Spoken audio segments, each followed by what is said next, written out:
It's Saturday morning, the sun is just coming up, and you're probably thinking, Frank, what the heck are you doing up? Well, there's only one thing that would get me up this early on the weekends, and that is records. That's right. I'm picking up a friend, we're hitting the road, and we're taking a short trip down to Fargo, North Dakota to check out the record show. Let's go. Channel 33, RPM, yeah, 33, RPM, Channel 33, RPM, yeah, final gear and more. Okay guys, we are in Winnipeg as promised. I picked up my friend Chris. Ready to do this? I'm ready. Let's go.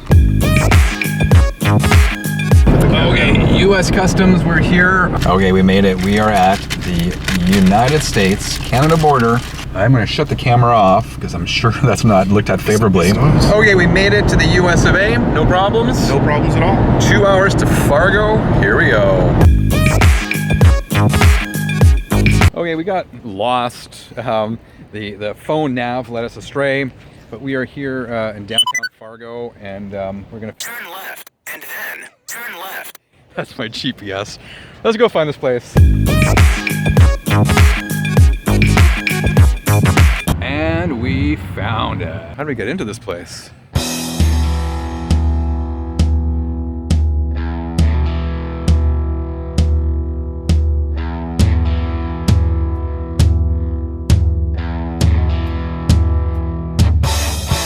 Look who I ran into. This is Kevin, the Metal War God. You may know him from YouTube. His YouTube channel is Metal War God 48. Every time you watch your channel, you're getting mail almost every day with records in the mail. How many records do you have and how many do you get? Well, my first collection, I actually had about 2,000, which I sold off, I don't know, probably 2005. And I regret it ever since because a lot of it was rarities.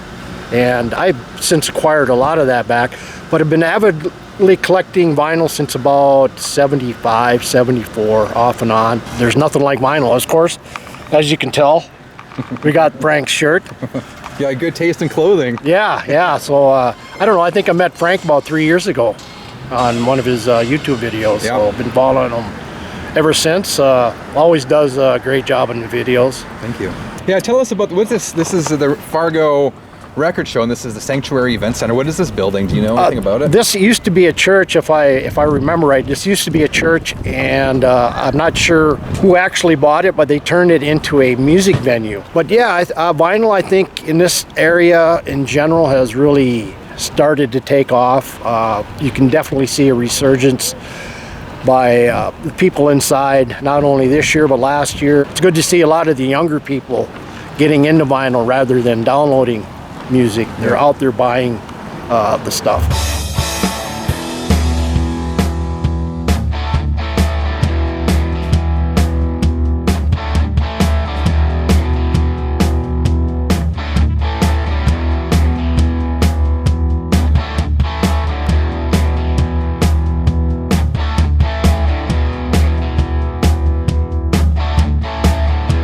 Leaving the record show, found my friend Chris. It's an awesome meeting Kevin and talking to Kevin. We're gonna hop in the car, find the hotel, and then I'll show you some of the records I bought later as well. And we are back in the hotel. My friend Chris is behind the camera. First, big shout out to Kevin. It was great meeting you. Kevin gave me a few records, which I will show you coming up. But first, I'll quickly go through what I picked up at the record show.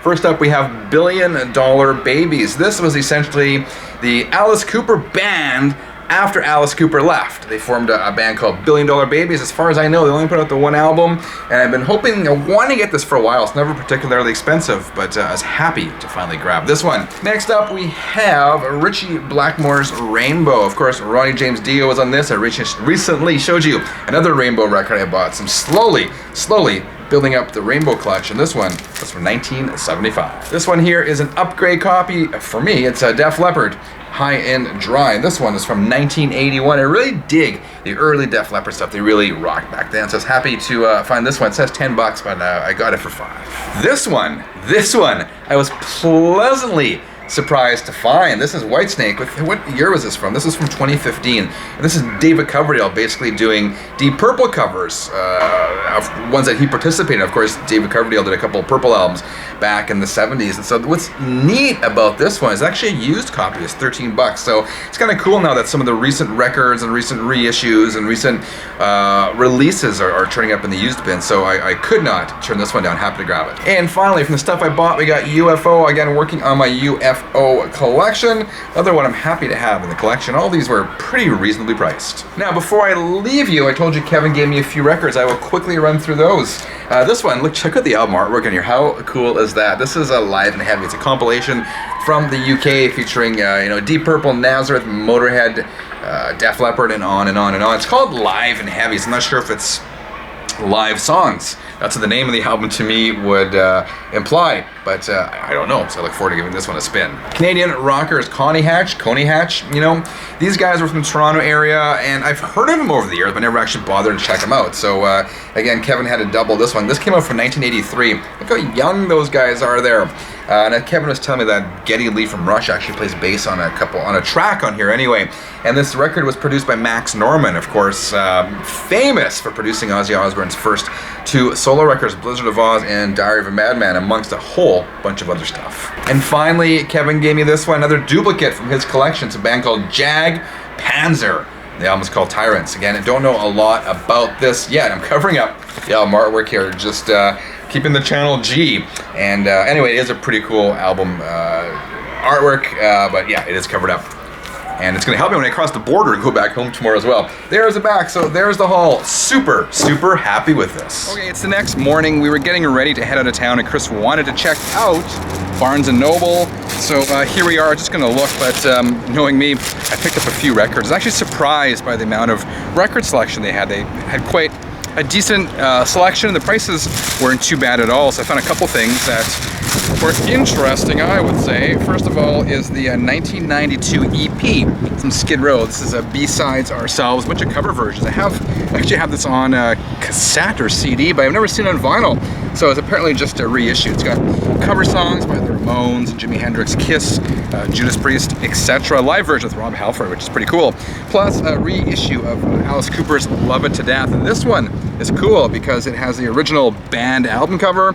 You can see there, there's Alice Cooper's thumb back in the day when this was released was mistaken for a male appendage. So happy to grab it. Prices weren't bad, and I think that's pretty much done for shopping. I'm not sure. We might as well hit the road and head back home. Just packing up the car here before we hit the border. Quick shout out to Brian from California, who I met at the record show. Super cool guy. Guys, let me know what you thought of today's episode in the comments below. Remember, if you enjoyed it, leave a quick like, and if you haven't subscribed yet, click that button. You'll never miss another episode again. Hope you have a fantastic week. Until next time, keep on spinning. Did you find anything? Actually, I did. A surprise. I've heard